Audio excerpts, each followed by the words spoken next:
당신과 세계의 현재와 미래를 보는 창.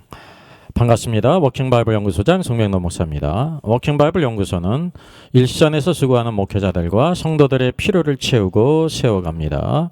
구독, 좋아요, 알람 설정을 누르시면 새 영상을 쉽게 볼 수 있고 모두 무료임을 알려드립니다.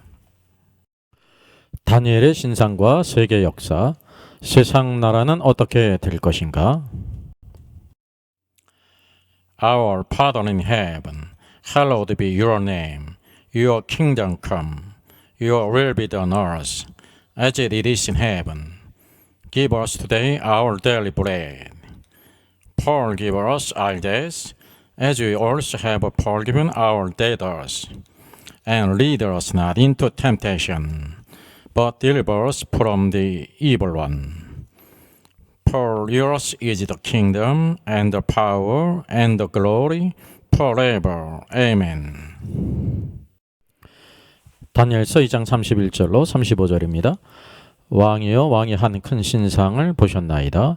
그 신상이 왕의 앞에 섰는데 크고 광채가 매우 찬란하며 그 모양이 심히 두려우니 그 우상의 머리는 순금이요 가슴과 두 팔은 은이요 배와 넓적다리는 노시요 그 종아리는 쇠요 그 발은 얼마는 쇠요 얼마는 진흙이었나이다. 또 왕이 보신즉 손대지 아니한 돌이 나와서 신상의 쇠와 진흙의 발을 쳐서 무너뜨리매 그때 쇠와 진흙과 녹과 은과 금이 다 부서져 여름 타작마당에 겨같이 되어 바람에 불려 간 곳이 없었고 우상을 친 돌은 태산을 이루어 온 세계에 가득하였나이다. 아멘.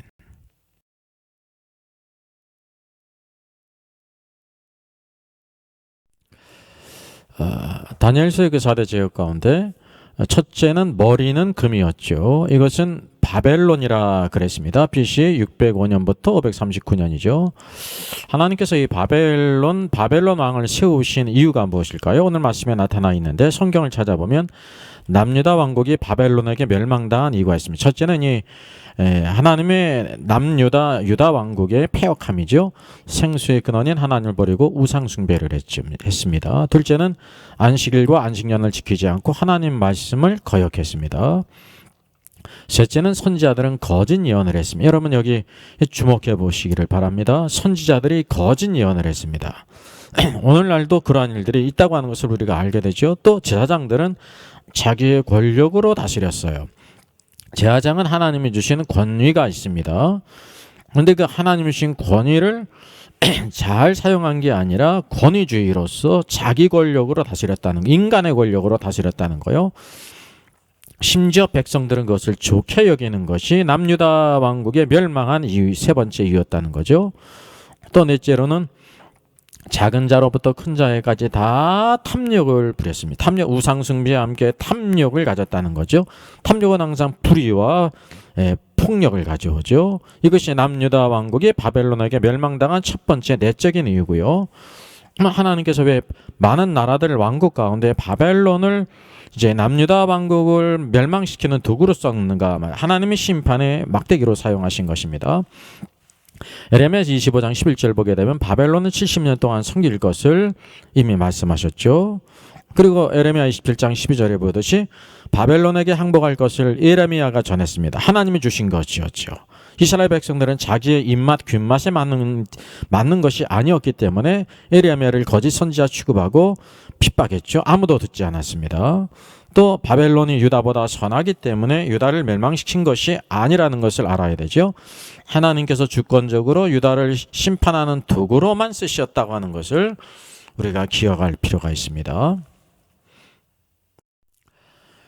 금으로 상징된 바벨론 왕국 다음에 은으로 상징된 그대 메데 페르시아 왕국이 나타났죠. 바벨론이 멸망시키고 메데 페르시아 왕국이 나타났습니다. BC 539년으로부터 331년이죠. 그럼 하나님께서 왜 메데 페르시아를 쓰셨냐는 것입니다. 그래서 하나님께서는 오늘도 이 다니엘서에 있는 말씀을 통해서 앞으로 있을 예언을 하게 하지 않습니까? 예언이죠. 앞에 있을 일을 하나님께서 알려주셨고 다니엘을 통해서 선포하셨다는 거죠.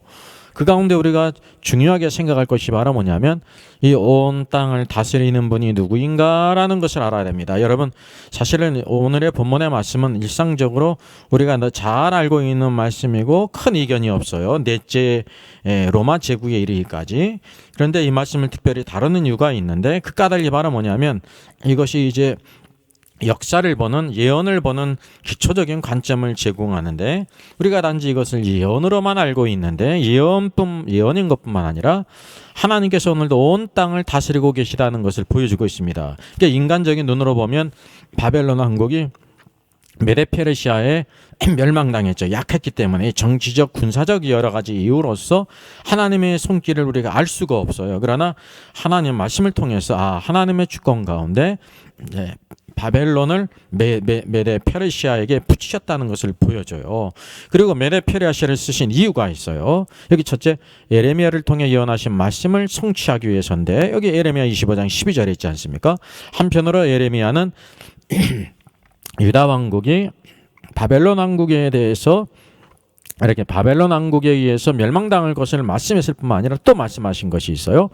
여호와의 말씀이니라 70년이 끝나면 내가 바벨론 왕과 그의 나라와 갈대아인의 땅을 그 죄악으로 말미암아 벌하여 영원히 폐허가 되게 하리라 그랬습니다. 그들이 이뻐서 쓰신 것이 아니라 단지 징계의 채찍으로 쓰셨는데 그들의 죄악으로 말미암아 벌하고 영원히 폐허가 되게 하리라 그랬습니다. 그러니까 하나님의 주권 가운데 바로 메데페르시아를 통해서 바벨론을 이렇게 심판하시고 징계하셨다는 것을 우리가 보게 돼요. 또 둘째는 특별한 이유가 있죠. 고레스를 통해서 유다 백성을 귀환시키기 위해서 그랬습니다. 그래서 예레미야 29장 10절에 나타나 있죠. 여호와께서 이와 같이 말씀하시느니라 바벨론에서 70년이 차면 내가 너희를 돌보고 나의 선한 말을 너희에게 성취하여 너희를 돌아오게 하리라 그랬습니다. 이 돌아오게 할 자가 바로 뭐냐 하면 페르시아의 왕인 고레스야라는 거죠. 이 놀라운 예언이죠. 하나님의 주권적인 섭리가 여기 숨겨져 있다는 거죠. 또 셋째는 고레스를 통해서 예루살렘과 성전을 중건시키기 위해서입니다. 아주 중요한, 아주 하나님이 기뻐하시는 가장 중요한 것이 있어요. 그래서 이사야 44장 28절이죠. 고레스에 대하여 이르기를 내 목자라 그랬습니다. 내 목자라 그가 나의 모든 기쁨을 성취하리라. 이 고레스는 바로 여호와 하나님의 기쁨을 성취하는 사람이었어요. 그래서 예루살렘에 대하여는 이르기를 중건되리라 하며 중건되리라. 성전에 대하여는 내 기초가 놓여지리라 하는 자니라. 고레스는 어떤 마음을 가졌냐면 여호와 하나님의 그 예루살렘에 대해서 중건되리라 말이죠.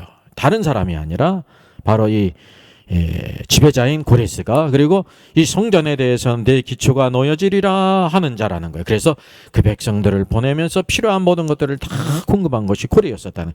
그래서 하나님께서 메데페르시아를 바벨론의 그 죄악으로 인해서 메데페르시아를 쓰셨을 뿐만 적극적으로 하나님 백성들을 내어볼 뿐만 아니라 예루살렘과 성전을 중건시키기 위해서 쓰였다는 것을 보게 돼요.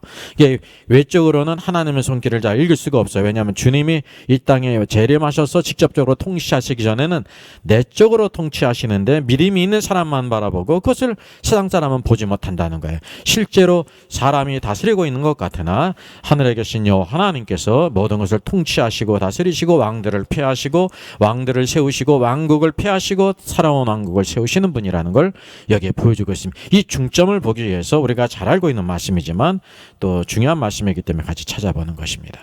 하나님의 주권적인 섭리 가운데 나라와 왕들을 세우시고 그 기쁘신 뜻을 성취하신 하나님을 본다는 거죠. 세 번째 왕국은 배와 넙적자리가 노시였습니다. 그래서 메데페르시아 제국 다음에 헬라 제국이 일어났죠. 헬라 제국은 노스로 이와 같이 상징이 됐습니다. BC 331년, 168년. 우리가 알다시피 헬라 제국을 이룬 사람이 알렉산더 대왕이죠. 여기 지도에 있는 것처럼 여기 마게도냐로부터 여기 이제 인도의 근경에 이르는, 이집트에 이르는 큰 제국을 이뤘죠. 가장 빨리 이루었습니다. 아주 놀라운.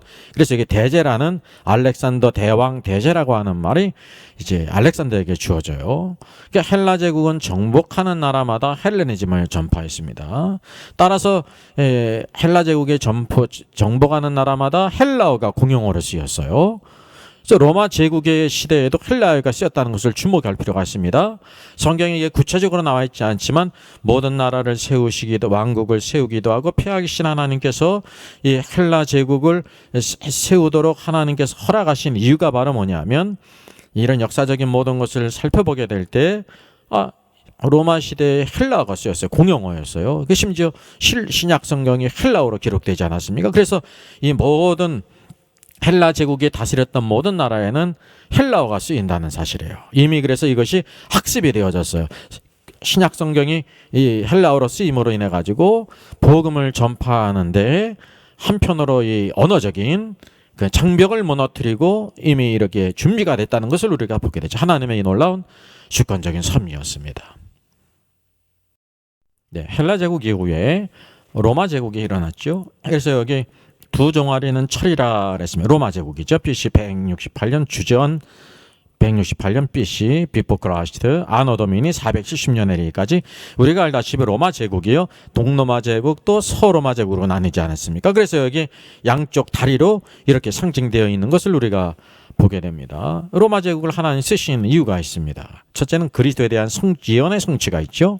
그리스도의 탄생의 성취를 위해서 로마 제국을 쓰였다는 것을 보게 되는데 물론 이것은 구체적으로 이랬기 때문에 로마 제국을 썼다라는 말씀이 없어요. 여기 누가복음 2장 1절을 보면 이때 아우구스투스입니다. 황제가 영을 내려 천하로 호적하라 하였으니 라고 했습니다. 이 명령에 의해서 어떤 일이 있게 되냐면 누가복음 2장은 예수님의 탄생이거든요. 그래서 요셉과 정혼한 마리아가 이제 요셉과 함께 그 배가 불러왔음에도 불구하고 호적은 고향으로 올라가야 되거든요. 그래서 이 베들레헴으로 올라갈 수밖에 없었다는 사실을 성경의 예언을 성취하기 위해서 요셉이나 마리아가 천사들의 방문을 받고 이제 메시아를 탄생할 것을 그가 이제 예언받았음에도 불구하고 그것을 말하지 않아서 내가 꼭 이 아이 예수를 낳을게 베들레헴에서 낳아야 한다라는 말을 하지 않았으니 하나님의 주권적으로 아우구스투스의 명을 내리게 해서 이제 올라가게 했다고 하는 사실. 그래서 성경의 예언이 성취가 됐다는 것을 우리가 보게 돼요. 네. 둘째는 나무에 달려 죽으심에 대한 성취입니다. 이스라엘은 십자가 형벌이 없었습니다. 로마가 십자형을 바로 예수님이 십자가 죽기 이전에 제정했다고 하는 사실이죠. 예수님은 죽으실 때 나무에 달린 자가 저주를 받은 자라 했는데 바로 이것도 주님의 위대한 십자가의 죽으심의 성취를 위해서 로마 제국을 썼다는 것을 우리가 보게 되죠. 이 로마 제국은 줄리어스 시저 증손 조카 옥타비아누스가 이집트에 승리해서 주변 국가들을 복속함으로 이제 BC 주전 27년 옥타비아누스가 아우구스투스라는 칭호를 받고 최초의 황제가 되었죠. 그리고 이제 제일 중요한 것은 로마가 하나님의 섭리 가운데 복음 증거를 위해 쓰였다는 거예요. 하나님 가장 중요한 것은 이 생명을 가져오는 복음을 증거하는 데 모든 나라 왕국을 쓰신다고 하는 사실이죠. 로마 시대가 무엇으로 대표됩니까? 팍스 로마나요. 로마로 인한 평화의 시대가 있었습니다. 여러분 복음을 전하기 위해서 평화가 있어야 된다는 거예요. 이때는 로마에서 평화가 이루어졌어요. 그리고 여기 있는 것처럼 모든 길은 로마로 통한다고 말하는 것처럼 로마가 가는 곳마다 다 이 아피아 가도 길을 닦아놨어요. 모든 길은 다 로마로 통하기 때문에 바로 복음을 전하는 데 있어서 이 길이에서 예비가 됐다는 거죠. 이 길은 또 로마의 도로와 치안이 복음의 전파의 기초가 됐다는 거예요. 로마의 모든 군대가 그 모든 길을 통해서 모든 세금과 사람의 통행을 안전을 유지했는데 그 길을 통해서 사도 바울과 함께 모든 사도들이 그 길로 갔다고 하는 사실이죠. 또 로마는 법의 통치를 받는 나라였어요. 바울은 남에서부터 로마 시민권을 가졌죠. 이 시민권의 보호를 받았다는 것입니다.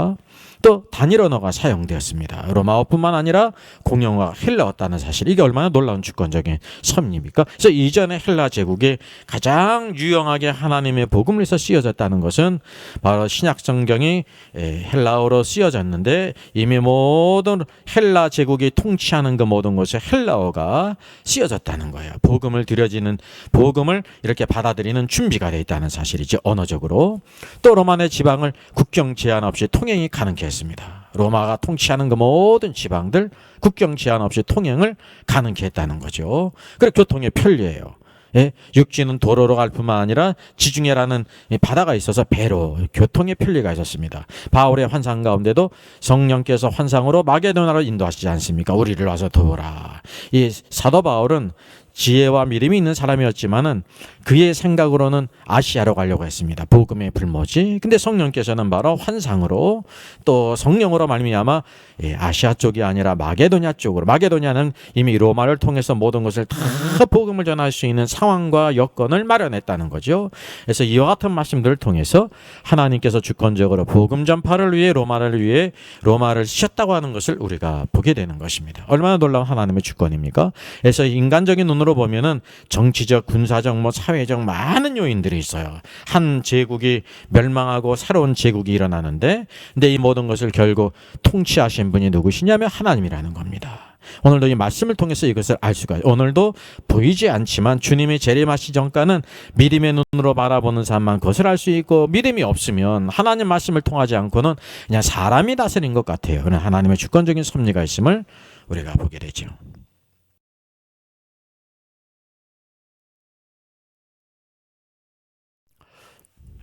그래서 이 느부갓네살 왕의 꿈에 대한 다니엘에 해서 우리가 이제 단지 예언으로만 생각을 해요. 하나의 맞아요. 예언이에요. 근데 이게 단지 예언인가라는 거죠. 그것이 아니라는 것을 우리가 보게 됩니다. 여기 그 꿈에 대해서 이러한 즉 내가 그 해석을 왕 앞에 아뢰겠습니다 라고 말하지 않습니까? 그래서 여기 왕이요, 왕은 여러 왕들 중에 왕이시라. 하늘의 하나님이 나라 왕국과 권세와 능력과 영광을 왕에게 주셨고라고 그랬어요. 여기 나라라는 것은 킹덤인데요.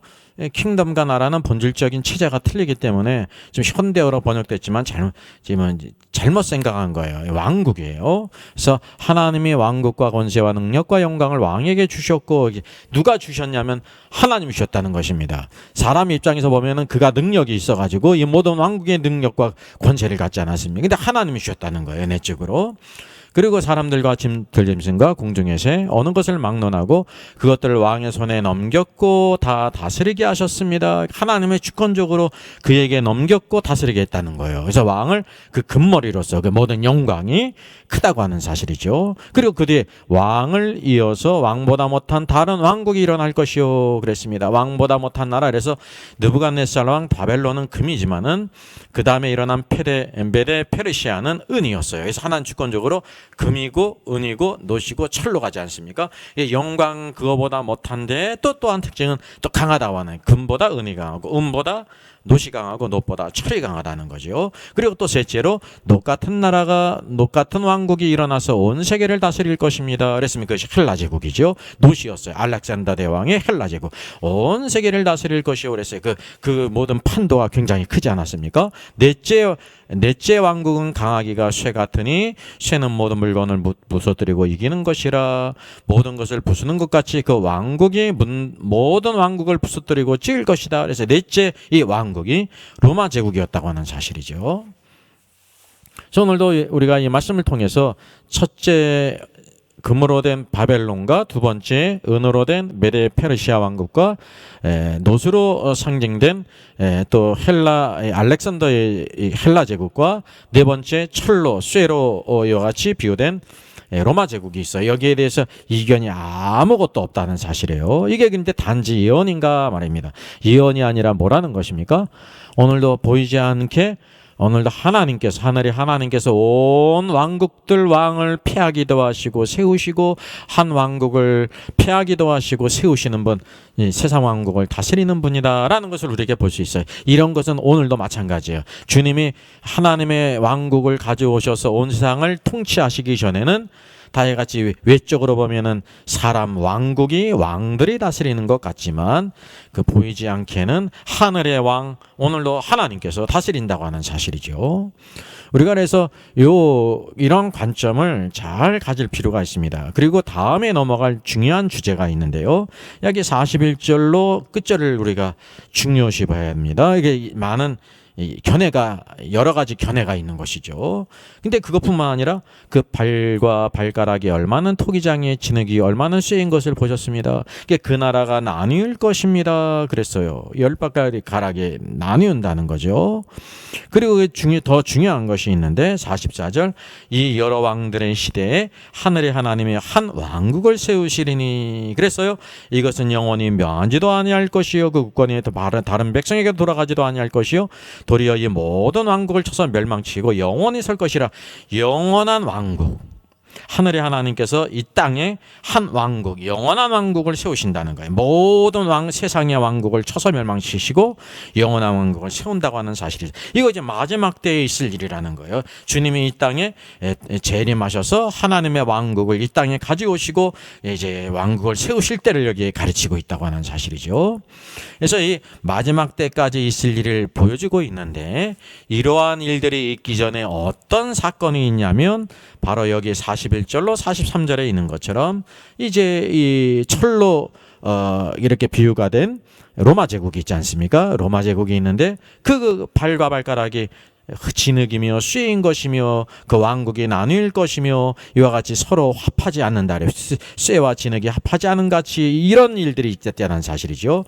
이게 주께서 만왕의 왕이신 주님께서 하나님의 왕국을 이 땅에 가져오셔서 온 땅을 통치하시며 영원한 왕국을 세울 때, 그것이 우리가 천년왕국이라고 부르지 않습니까? 메시아의 왕국을 세우실 때 그 전에 있는 왕국이 바로 뭐냐면 41절로 43절이라는 사실입니다. 물론 여기에 대한 견해가 무천년설과 전천년설 세대주의가 좀 차이가 있죠. 우리는 시간상 요 중요한 부분들을 다음에 살펴볼 것입니다. 그래서 오늘 이 말씀을 통해서 느부갓네살 왕에게 꿈을 주신 분이 하나님이시고 그 꿈을 잊어버리게 하신 분도 하나님이신데, 다니엘에게 그 꿈을 보이게 하시고 환상으로 보여주게 하시고 깨닫게 해주심으로 앞으로 있을 모든 세상 역사, 모든 어떤 왕국이 있을 것이고 세워지고 폐해지고 어떤 왕국이 있을 것인가를 말씀했어요. 이건 예언이에요. 근데 단지 예언이 아니라 중요한 것은 하나님께서, 하늘에 계신 하나님께서 모든 왕국들을 폐하기도 하고 세우기도 하신다고 하는 사실입니다. 근데 믿음이 없는 사람이 볼 때는 그것을 믿을 수가 없죠. 그럼 우리는 하나님의 말씀이 있기 때문에 그것을 알 수가 있어요. 이것이 오늘도 하나님께서 이 땅을 통치하시는 방법이에요. 눈으로 볼 수가 없어요. 만약에 하나님께서 이 세상 모든 사람들이 눈에 보이게 통치하신다고 하면 예수님을 믿지 않는 사람이 어디 있습니까? 그런데 그 완전히 하나님의 통치를 가져올 때는 재림의 때라고 하는 사실이죠. 그래서 이 시대에 믿음으로 구원받게 하시는 거예요. 어느 누구도 모두 다 믿음으로 구원받는 것이지, 표적을 보든지 기적을 보든지 뭐 천국 지옥을 봐가지고 이렇게 해서 구원받는 사람이 하나도 없다는 것을 우리가 기억해야 합니다. 오늘도 하나님께서 세상 모든 나라 역사를 어떻게 주관하시는지를 오늘도 다니엘의 신상을 통해서, 그 해석을 통해서 우리에게 보여주고 있습니다. 오늘도 그 주님, 하늘과 땅의 권세를 누가 갖고 계십니까? 우리를 위해 죽으시고 부활하시고 승천하신 예수 그리스도께서 가지고 계셔요. 그분의 말씀을 따라 오늘도 주님 오실 때까지 우리에게 주신 사명을 잘 감당하고 하나님의 왕국을 일꾼으로 쓰임받는 저 여러분 되기를 주의 이름으로 부탁드리겠습니다. 느부갓네살 왕이 꿈에 본 신상을 우리에게 간단히 한번 정리해 보겠습니다. 머리는 금이었습니다. 그게 바벨론 왕국을 가리켰죠. 가슴과 두 팔은 은이었습니다. 메데 페르시아 왕국이었어요. 배와 넓적다리는 동이었습니다. 헬라 제국이었죠. 그리고 종아리는 철이었습니다. 로마 제국이었습니다. 우리가 중요하게 생각할 것이 바로 무엇이냐면 여기에 대한 아무 의견이 없어요. 그래서 하나님의 주권 가운데 단지 이것이 예언이 아니라 앞으로 그냥 인간 세상들이 제멋대로 이 세상 역사를 만들어가는데 그것을 미리 알고 알려주신 것이 아니라 예언인데, 예언인 것뿐만 아니라 이 모든 나라를 왕국을 세우기도 하시고 폐하시기도 하시는 분이 하나님의 역사의 주관자가 하나님이라는 것을 우리가 꼭 기억하셔야 됩니다. 그리고 여기 보게 되면 중요한 것이 여기 발은 얼마는 쇠고 얼마는 진흙이라 그랬어요. 쇠와 진흙이 섞이지 않는 것처럼 그들이 섞이지 않는다 그랬죠. 그런데 여기 사람의 손으로 하지 않은 인돌에 의해서 이 모든 세상 나라가 다 이제 가루가 돼가지고 태산을 이룬다 그랬습니다. 이것이 하나님의 영원한 왕국이죠. 메시아 왕국을 이룬다는 사실입니다. 그래서 여기 37절에 있는 것처럼 왕이요 왕은 여러 왕들 중에 왕이시라. 하늘의 하나님이 나라 왕국과 권세와 능력과 영광을 왕에게 주셨고 그랬습니다. 그가 얻었다고 생각하지만 하나님께서 그에게 주셨다는 거죠. 이 역사의 주관자가 누구이냐면 하나님이신 것을 여기에 보여주고 있는 것이죠. 이 말씀이 뿐만 아니라 이 영원한 왕국은 어떤 왕국이냐면 이 여러 왕들의 시대에 하늘의 하나님이 한 나라를 세운다는 거예요. 한 나라, 한 왕국을 세우신다는 거예요. 이 왕국은 영원히 망하지도 아니할 것이요 그랬습니다. 영원히 망하지 않는 한 왕국을 세운다는 거예요. 오늘날이 이렇게까지 이 땅에 하나님이 세우신 영원히 망하지 않는 나라가 왕국이 있었습니까? 없었습니까? 없었죠. 이게 언제 있냐면 주님이 재림하실 때 세상 모든 나라를 다 심판하시고 불의하기 때문에 심판하시는 거예요. 멸망당하고 오늘도 하나님의 왕국을 이 땅에 세우시는데 중요한 것은 바로 뭐냐면 우리가 알다시피 머리, 금, 가슴, 두팔, 은, 메레페르시아, 배, 넓적다리는 놋, 헬라제국, 종아리는 철로서 로마제국이라는 것은 아무 의견이 없잖아요. 무천년설인 전천년, 후천년설이든지. 이게 중요한 것은 바로 뭐냐면 이 영원한 왕국이 이루기 전에 주님께서 재림하셔서 하나님의 왕국을 이 땅에 가져오실 때 이제 그 전에 어떤 나라가 있냐면 바로 이 쇠와 진흙으로 된 요 부분이 중요하다는 거죠. 이것을 우리에게 보여주고 있어요. 하나님의 주권 가운데 세상에 수많은 왕국들이 있는데 이런 대왕국이 있을 뿐이라는 사실이죠. 내 왕국이 있을 뿐이라는 거예요. 우리가 이것을 중점으로 해가지고 다음에 같이 살펴보겠습니다. 오늘도 세상의 모든 역사를 주관하시는 분이 하늘과 땅의 권세를 가지신 예수 그리스도이십니다. 그분의 모든 말씀을 통해서 우리는 이것을 알 수가 있고 세상을 바라봐도 알 수 있고 우리의 참된 소망이 하나님께 있고 오늘도 하나님의 왕국에 있음을 우리가 굳게 믿고 나가기를 바라겠습니다. 기쁜 소리 들리니 같이 찬양합니다.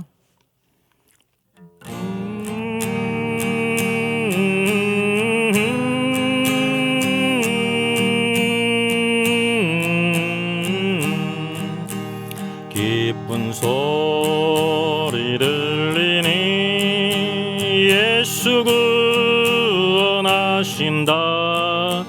만민에게 전하라.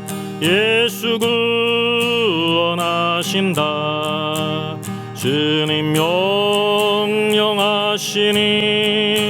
산을 넘고 물 건너 온 세상에 전하라. 예수 구원하신다. 바다들아 외쳐라. 예수 구원하신다. 모든 죄인 들으라. 예수 구원하신다. 모든 소마 일어나 메아리 쳐 울려라. 복음 중에 복음은 예수 구원하신다. 환난 중에 하는 말 예수 구원하신다. 다시 살아나시오. 예수 구원하신다.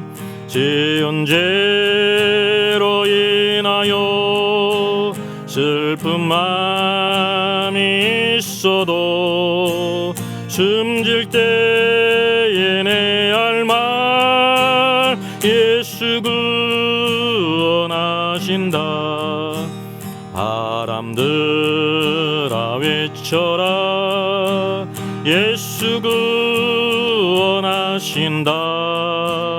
기뻐하라 나라들 예수 구원하신다. 구원하는 복음을 상과들에 전하라. 우리들의 승전가 예수 구원하신다.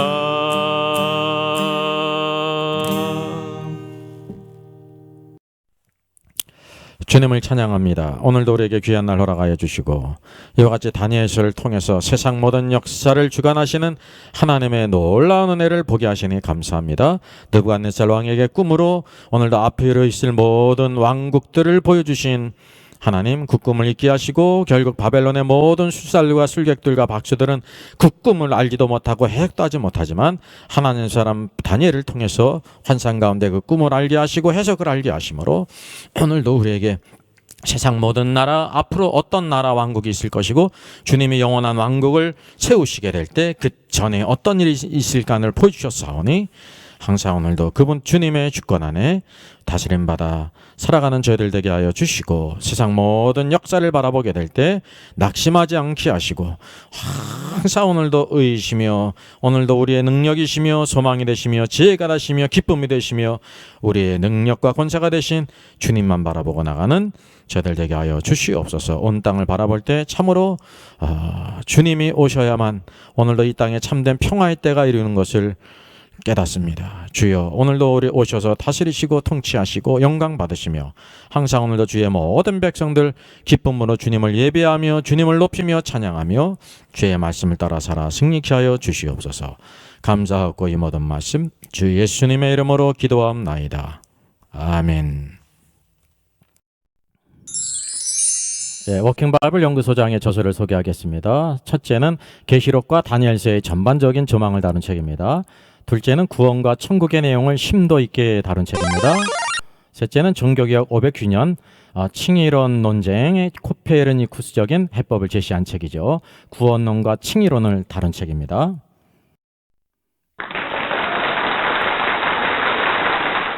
수고하셨습니다. 구독, 좋아요, 알람 설정을 누르시면 새 영상을 쉽게 시청할 수 있습니다. 아울러 모두 무료임을 알려드립니다. 감사합니다.